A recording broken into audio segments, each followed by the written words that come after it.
Hello everyone, I am Gaurav and you are watching my YouTube channel physics Pathshala. तो आज जो हम टॉपिक कवर करने वाले हैं it is for class 12। Chapter है आपका इलेक्ट्रोमैग्नेटिक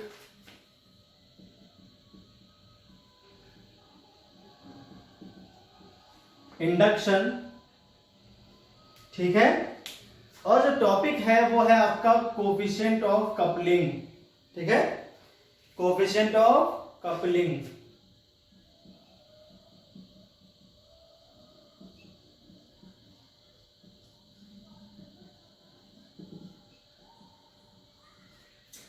तो आज का टॉपिक जो है वो आपके सामने है कोफिशिएंट ऑफ कपलिंग। देखिए, कोफिशिएंट ऑफ कपलिंग होती क्या है ये समझना है हमको। इसमें क्या है भाई, इसको हम लिखते हैं K से, और ये डिफाइन होती है phi of one coil due to other coil और फाई ऑफ सेकेंड क्वाइल लिखना पड़ेगा यहाँ पे। ठीक है, अब 512 क्या है मैं बताता हूँ क्या है डेफिनेशन। आपको बाकायदा फिगर से भी समझाऊंगा बात, पहले मैं इसको डिफाइन कर दूं। यह flux linked with first coil due to current in second coil। Y2 क्या हो जाएगा,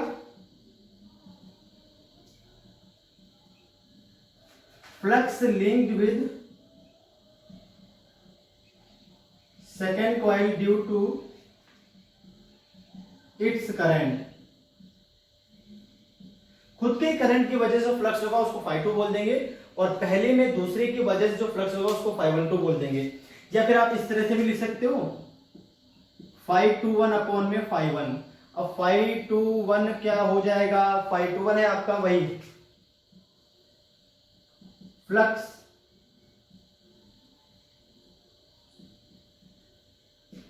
लिंक्ड विद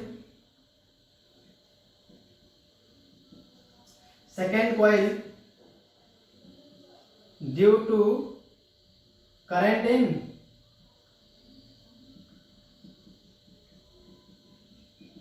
first coil। और ऐसे ही अगर हम phi1 की बात करें तो phi1 क्या है भाई, flux linked with first coil due to its current।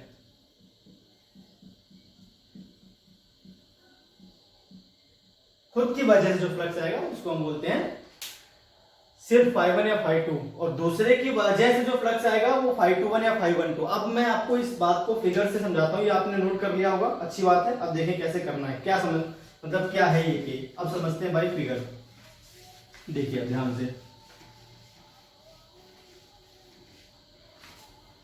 तो इसमें क्या है भाई, मान लीजिए आपके पास ये कॉइल है, थोड़ा और बड़ा बना देता हूं इसको ताकि पूरी बात और समझ में आ जाए अच्छी तरह से। ये मान लीजिए आपके पास एक कॉइल है, ठीक है, इसके पास यहां पर एक कॉइल रखी हुई है इस तरह से।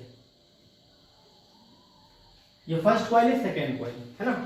मान लीजिए आप इस कॉइल में करंट फ्लो हो रहा है I1, तो भाई इसमें से मैग्नेटिक फील्ड लाइंस पास होंगी इस तरह से। ठीक है,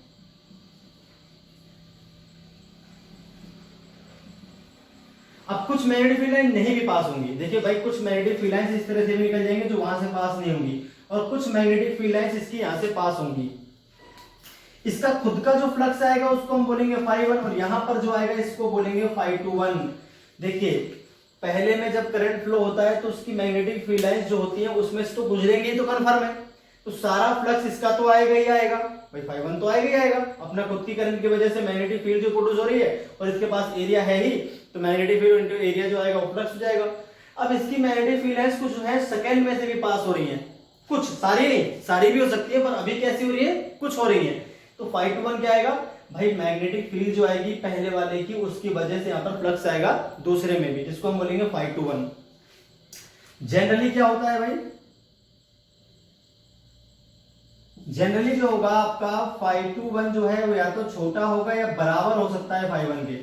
बराबर कब होगा? जब इसको और क्लोज बहुत क्लोज ले तो पूरी की पूरी फील्ड लाइन इसमें से ही पास होना शुरू हो जाएंगी। तो सेकंड कॉइल को अगर हम फर्स्ट कॉइल के बहुत क्लोज ले आते हैं तो उस केस में दोनों क्या हो जाएंगे?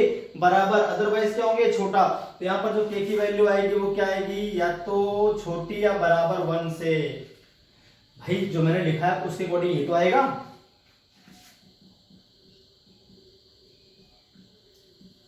के की वैल्यू जो होती है या तो क्या होती है भाई? वन के बराबर होती है या फिर वन से क्या होती है? छोटी होती है। जो मैंने आपको लिख दिया है ये है इसकी डेफिनेशन। तो कोएफिशिएंट ऑफ कपलिंग जो है आपका वो वन से या तो छोटा होगा या वन के बराबर हो सकता है। वो किस पे डिपेंड करता है भाई? दूसरे में कितना फ्लक्स है, पहले में करंट की वजह से, और पहले में खुद में कितना फ्लक्स है, उनका रेशियो जो आता है उसी को हम बोलते हैं कोएफिशिएंट ऑफ कपलिंग। अब कपलिंग अच्छी कब मानी जाएगी भाई? जब के की वैल्यू क्या हो? ज्यादा हो तो ज्यादा अच्छी कपलिंग मानी जाएगी। भाई वैल्यू कम है तो कम अच्छी कपलिंग मानी जाएगी। इतनी बात क्लियर हो गई? चलिए मैं और आपको समझाता हूं, एग्जांपल देखिए एक बार और अच्छी तरह से। ये तो समझ में आपको आ गया होगा। अब देखिए कैसे कैसे इसका अरेंजमेंट करते हैं, है ना।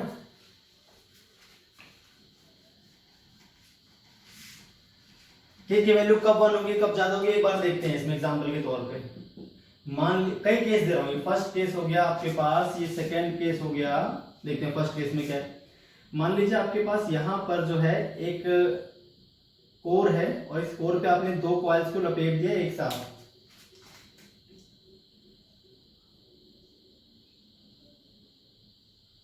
ठीक है, इस तरह से। और दूसरी कॉइल को भी आपने इसके ऊपर लपेट दिया इस तरह से, लाइक दिस, सेम इस तरह से। ठीक है, दो कॉइल्स को एक दूसरे के ऊपर कर दिया, या फिर ऐसे कर दें।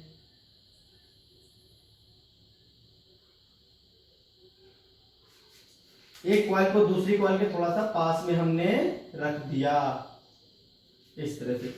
एक और केस लेते हैं, तीसरा। इसमें क्या, एक कॉइल हमने इस तरह से ले ली और एक कॉइल हमने ले ली भाई इस तरह से, इस तरह से। सबसे ज्यादा के कब होगा? देखिए यहां से जो भी करंट फ्लो होगा, मान लीजिए किसी भी कॉइल में आप करंट फ्लो कराओगे तो उसकी सारी मैग्नेटिक फील्ड दूसरे वाले से भी पास होगी। इस केस में क्या होगा भाई? इस केस में जो फाइव वन आएगा वो किसके बराबर होगा? फाइव टू वन के। तो इसमें के की वैल्यू क्या आ जाएगी भाई? सीधी सीधी वन आ जाएगी। अब इस केस में देखते हैं, मान लीजिए फर्स्ट कॉइल है और ये मान लीजिए आपकी सेकेंड कॉइल है। तो इस केस में क्या होगा? फाइव टू वन जो होगा वो छोटा होगा किससे? फाइव वन से। अगर इसमें हम करंट आई वन फ्लो करवाते हैं तो जो इसका फ्लक्स आएगा वो इससे थोड़ा ज्यादा होगा। क्यों? सारी मैग्नेटिक फील्ड लाइंस यहाँ से पास नहीं हो सकती, थोड़ी बहुत तो इधर उधर घूम जाएंगी।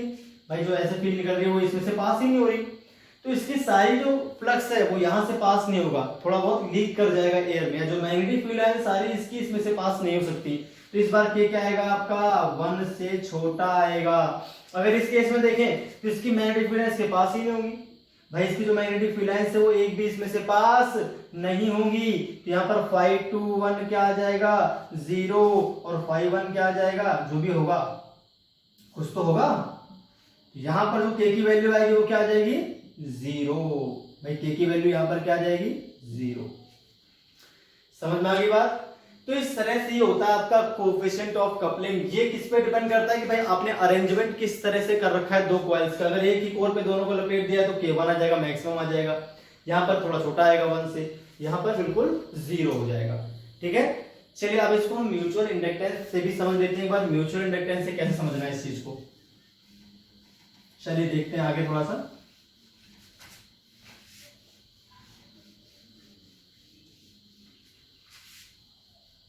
तो भाई कोएफिशिएंट ऑफ जो कपलिंग है इसको हम एक और तरह से समझ सकते हैं। मान लीजिए आपके पास एक कॉइल है और इस कॉइल का जो सेल्फ इंडक्टेंस है वो L1 है और दूसरी कॉइल जो है इसका सेल्फ इंडक्टेंस L2 है। और इन दोनों का जो म्यूचुअल इंडक्टेंस है वो मैंने मान लिया M क्या है? Mutual inductance of two coils. Clear होगी बात? अब मान लीजिए इसमें करंट I1 फ्लो हो रहा है और इसमें करंट I2 फ्लो हो रहा है। अब ऐसा मान लो थोड़ी देर के लिए। तो वही सब बातें जो मैंने आपको बताई थी अभी, 512 क्या है, 5 1 क्या है, आपको सारी बातें पता है पहले से। ठीक है, अब हम बोलेंगे both coils are placed very close to each other।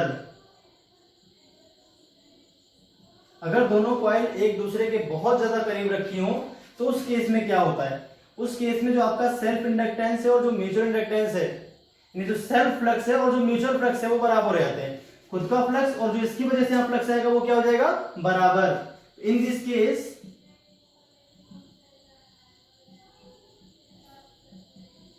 Self flux is equal to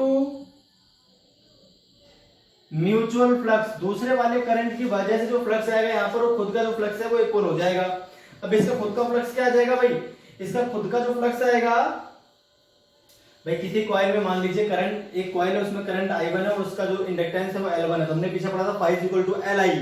तो खुद के करंट की वजह से जो आएगा वो तो आ जाएगा फ्लक्स क्या, L1 इंटू I1 भाई, इसमें देखें तो। और इसकी वजह से जो म्यूचुअल फ्लक्स आ रहा होगा, इस करंट की वजह से जो म्यूचुअल फ्लक्स आ रहा होगा वो क्या हो जाएगा, M इंटू I2, है ना, इक्वेशन नंबर फर्स्ट। सिमिलरली अगर इसमें देखें तो इसका सेल्फ फ्लक्स क्या है, L2 इंटू I2। अरे भाई एक कॉइल है आपके पास, उसका जो करंट है वो मान लीजिए I है, सेल्फ इंडक्टेंस L है, तो phi इज इक्वल टू क्या होता है, L। इसको बोलते हैं सेल्फ फ्लक्स, इसे क्या बोलते हैं, सेल्फ फ्लक्स। और मान लीजिए एक कॉइल है, इसमें करंट I1 है और दूसरी जो कॉइल है यहां पर जो फ्लक्स है वो phi2 है, तो phi2 इज इक्वल टू आता है MI1। इसको बोलते हैं म्यूचुअल फ्लक्स, इसे क्या बोलते हैं भाई, म्यूचुअल फ्लक्स। समझ आ गई बात। तो इस तरह से अब इसका सेल्फ फ्लक्स क्या है, L2 इंटू I2 और इसका म्यूचुअल फ्लक्स क्या हो जाएगा, M into I1, equation number second. दोनों को हम अगर डिवाइड, इन दोनों का आप क्या कर लोगे भाई, इसको इधर ट्रांसफर कर लेते हैं फिर हम डिवाइड कर लेते हैं इसका, या फिर ऐसा करें, डिवाइड ही करने में फायदा रहेगा। इसको ऐसा लिख दो, M into I1 is equal to L2 into I2, equation number second. ऐसे कर लेते हैं। अब इन दोनों को डिवाइड कर लेते हैं, इस टर्म को इससे, तो L1 अपॉन में M1, L1 I1 अपॉन में MI1 इज इक्वल टू क्या आ जाएगा इधर से, M इंटू I2 और अपॉन में L2 इंटू I2। I2 से I2 कट गया, I1 से I1 कट गया, तो यहां से आपका आ जाएगा L1 into L2 is equal to M square. तो M इज इक्वल टू आ जाएगा रूट L1 L2। यह है आपका मैक्सिमम पॉसिबल म्यूचुअल इंडक्टेंस। ये क्या है, maximum possible mutual inductance between two coils है, आपको ध्यान रखना है। ये आपका आ गया मैक्सिमम। अब देखिए, तो मैंने कहा था जब बहुत क्लोज होता, अब जनरली क्या होता है, जनरली ऐसा होता नहीं है जैसे मैंने यहाँ पे किया है। जनरली क्या अगर थोड़ा सा भी दूर हुई है, मैं ये भी लिख रहा हूं, आगे देखें आप,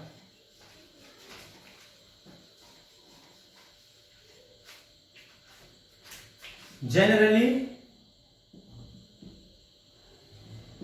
अगर ये मैक्सिमम है, इसका मतलब जो M है या तो छोटा होगा या बराबर हो किसके, रूट L1 L2 के,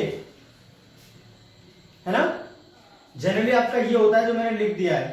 अब जो M है डिपेंड किस पे करता है, तो लिखेंगे M डिपेंड्स ऑन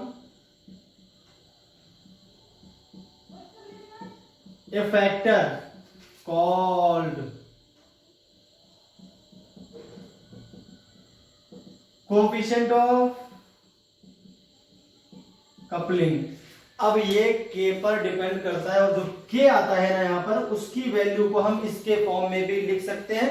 तो यहाँ पर जो M होता है वो इज इक्वल टू होता है K रूट L1 L2। समझ गए, जहां पर K की वैल्यू क्या होती है, 1 या 1 से छोटी है, तो इस हिसाब से आपका ये आ जाता है। ये आता है K, जो मैंने लिख दिया अभी आपके सामने। ये भी K की डेफिनेशन हो जाएगी, M अपॉन में रूट L1 L2। ये था टॉपिक आपका कोएफिशिएंट ऑफ कपलिंग। छोटा सा टॉपिक था, इसलिए मैंने इसका अलग से एक वीडियो लेक्चर आपको बना के समझा दिया। अब ये कोएफिशिएंट ऑफ कपलिंग बहुत काम आता है जब दो इंडक्टर को हम आपस में कनेक्ट करते हैं सीरीज या पैरेलल में। मैंने आपको अभी सीरीज और पैरेलल में लास्ट वीडियो लेक्चर में बताया था कि सीरीज में अगर होते हैं तो L1 प्लस L2 डायरेक्ट रहता है, इस तरह से ना। यहाँ पर एक बात समझ छोटी सी, इलेक्ट्रोमैग्नेटिक कपलिंग जो होती है वो कैसी होती है?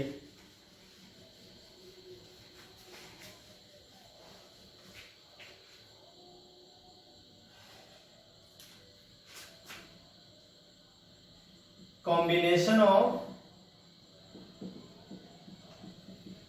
To inductors electromagnetically coupled. ठीक है, देखिए हम जब पिछली बार बात की थी हमने, तो L1 L2 जो हमने लिए थे ना, वो एक दूसरे से आइसोलेट थे, तो हम बोलते हैं। फर्स्ट केस देखिए पहले आप ध्यान से,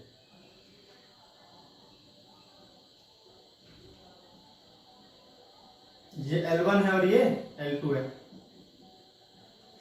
अगर हम यहां पे लिखें तो हम बोलेंगे if both inductors are isolated, ठीक है, नो कपलिंग, कोई कपलिंग नहीं, मतलब एक का फ्लक्स दूसरे में से पास ही नहीं हो रहा। एक का फ्लक्स अगर दूसरे में से पास नहीं होगा तो हम बोलेंगे L1 प्लस L2 आएगा LS। जो नेट इफेक्टिव आएगा वो क्या आ जाएगा भाई? L1 plus L2। अब हम केस नंबर सेकेंड देखते हैं जहां पर हम कपलिंग करेंगे। केस नंबर सेकेंड में क्या होगा? एक आपके पास इंडक्टर होगा, दूसरा इंडक्टर इसके जस्ट पास में रखा होगा। अब इसकी जो मैग्नेटिक फील्ड है इसमें से पास हो रही होगी, करंट मान लीजिए I फ्लो हो रहा है, यानी जो इसकी मैग्नेटिक फील्ड लाइंस है वो इसमें से भी पास हो जाए। इस तरह से मानो दिमाग में, इस तरह से, ठीक है, ऐसे जो मैग्नेटिक फील्ड इसकी है वही मैग्नेटिक फील्ड लाइंस यहां से भी पास हो रही हैं, यानी इन दोनों की कपलिंग हो रखी है। और कपलिंग फैक्टर जो है वो K है। ओके, यहाँ पर मान लीजिए आपको सीधे 1 दे रखा है, डायरेक्ट क्या दे रखा है भाई? 1 दे रखा है। कपलिंग फैक्टर दे रखा है 1, बहुत क्लोज है एक दूसरे के। तो ये आ जाएगा आपके पास L1, ये आ जाएगा आपके पास L2। अब इसमें भी दो केस बनेंगे, इसमें भी क्या बनेंगे? दो केस बनेंगे। दो केस कैसे बनेंगे? अब इसको मिटा देता हूं, इसको मिटा देता हूं। अब पहले पूरी बात समझाता हूं मैं। तो केस यहां पर हम लिखेंगे, केस नंबर सेकेंड था ये, if inductors are coupled. Coupled का मतलब होता है कि एक का फ्लक्स दूसरे में से पास हो रहा है। एक का फ्लक्स दूसरे में से क्या हो रहा है भाई? पास हो रहा है। तो इसमें भी नंबर एक केस लिखेंगे, when flux of one coil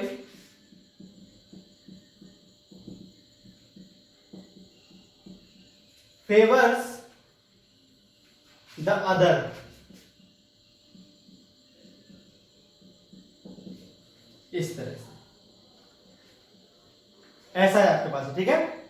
अब इसमें क्या है, ध्यान से देखो, यहां पर आपके पास एक कॉइल है, इसके जस्ट पास एक और कॉइल है, बिल्कुल पास में रखी हुई है।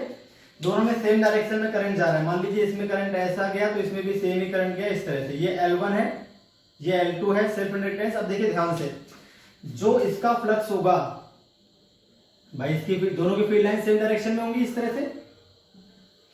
तो इसकी फील्ड लाइंस इसमें से पास होंगी और इसकी फील्ड लाइन इसमें से पास होंगी, और दोनों की डायरेक्शन क्या होगी? सेम होगी। तो इसके फ्लक्स की वजह से यहां फ्लक्स आएगा और इसके फ्लक्स की वजह से यहां फ्लक्स आएगा। भाई इसमें तो करंट जा रहा है, तो अब इसमें भी करंट जा रहा है, तो इसका फ्लक्स यहां पे लिंक होगा और इसका फ्लक्स यहां पे लिंक होगा। तो दोनों के जो फ्लक्स है वो एक दूसरे के हेल्प कर रहे हैं, क्योंकि दोनों की मैग्नेटिक फील्ड सेम डायरेक्शन में। इसकी इधर है तो मान लो इसकी भी इधर ही आएगी, इसकी इधर होगी तो इसकी भी इधर ही आएगी। दोनों एक दूसरे के फ्लक्स को बढ़ा रही हैं। तो इस केस में क्या हो जाएगा आपके साथ, ये आपको समझना है। यहां पर जो इंड्यूस ईएमएफ आएगा, induce EMF in first coil, उसको बोलेंगे एप्सिलॉन 1। जो खुद की वजह से तो आएगा, तो खुद की वजह से क्या जाएगा? L1 di/dt प्लस दूसरा वाला फेवर कर रहा है और दूसरा फेवर करेगा तो वो क्या करेगा? M di/dt, यानी खुद की वजह से भी करंट में चेंज का अपोज करेगा और दूसरा वाला भी इसमें करंट के चेंज का अपोज करेगा। दोनों अपोज आपस में ऐड हो जाएंगे, नेट इंड्यूस में भी आ जाएगा। ऐसे अगर सेकेंड कॉइल में देखें, इन सेकेंड कॉइल अगर हम देखते हैं तो एप्सिलॉन 2 इज इक्वल टू क्या जाएगा? L2 di/dt plus M D I over D T, इस तरह से आ जाएगा। भाई इसमें करंट अगर चेंज होगा तो ये खुद अपोज करता है, वो सेल्फ इंडक्टेंस, और ये कॉइल भी अपोज करेगी इसमें करंट के चेंज का, वो म्यूचुअल इंडक्टेंस, दोनों अपोज जुड़ जाएंगे तो इस तरह से आ जाएगा आपके पास ये।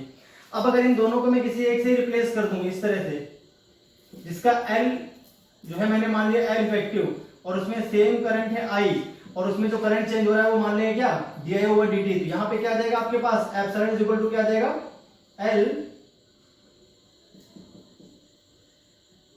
L effective di over dt। ठीक है, अब हम देखें अगर ध्यान से, तो अगर पॉइंट ये A है और ये पॉइंट हम मान लेते हैं B, तो सेम पॉइंट ये हो जाएगा A और ये हो जाएगा आपका B।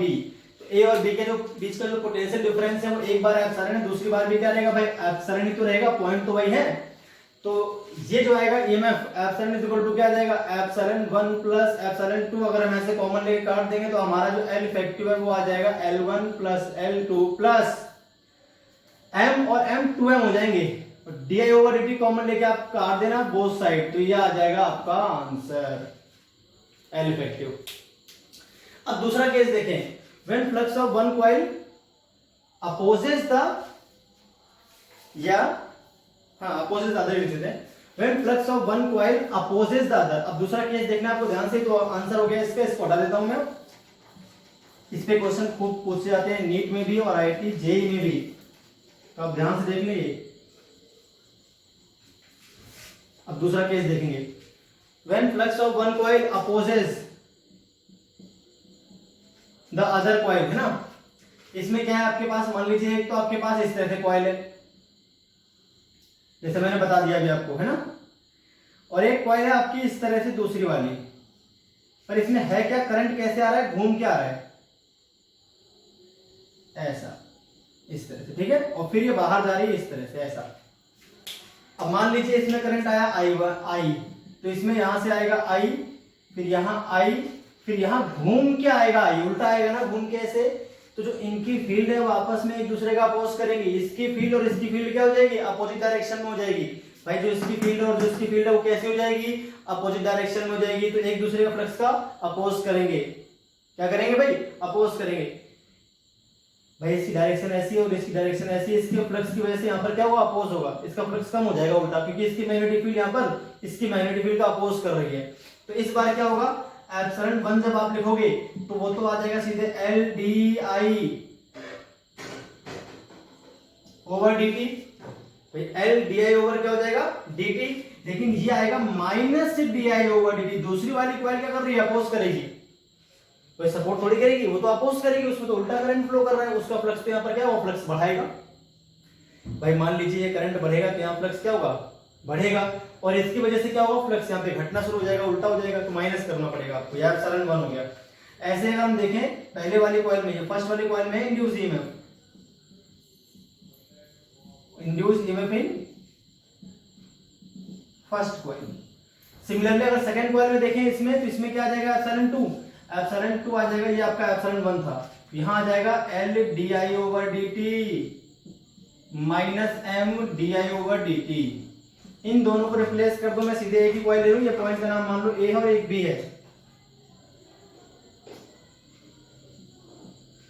अब यहां पर आपने एक ही कॉइल ले ली सीधी डायरेक्ट, एक का नाम ले लिया A और एक का नाम ले लिया B, यहां पे लिख दिया L इफेक्टिव, ये है आपका करंट, तो इसमें भी सेम ही आएगा L। यहां पर जो एप्सिलॉन आएगा वो क्या आ जाएगा, L effective di over dt। वहां तो कोई म्यूचुअल इंडक्टेंस होगा ही नहीं, क्योंकि अकेली कॉइल है, अकेली तो है ये, यहाँ कौन सा म्यूचुअल इंडक्टेंस होगा, तो ये आ गया।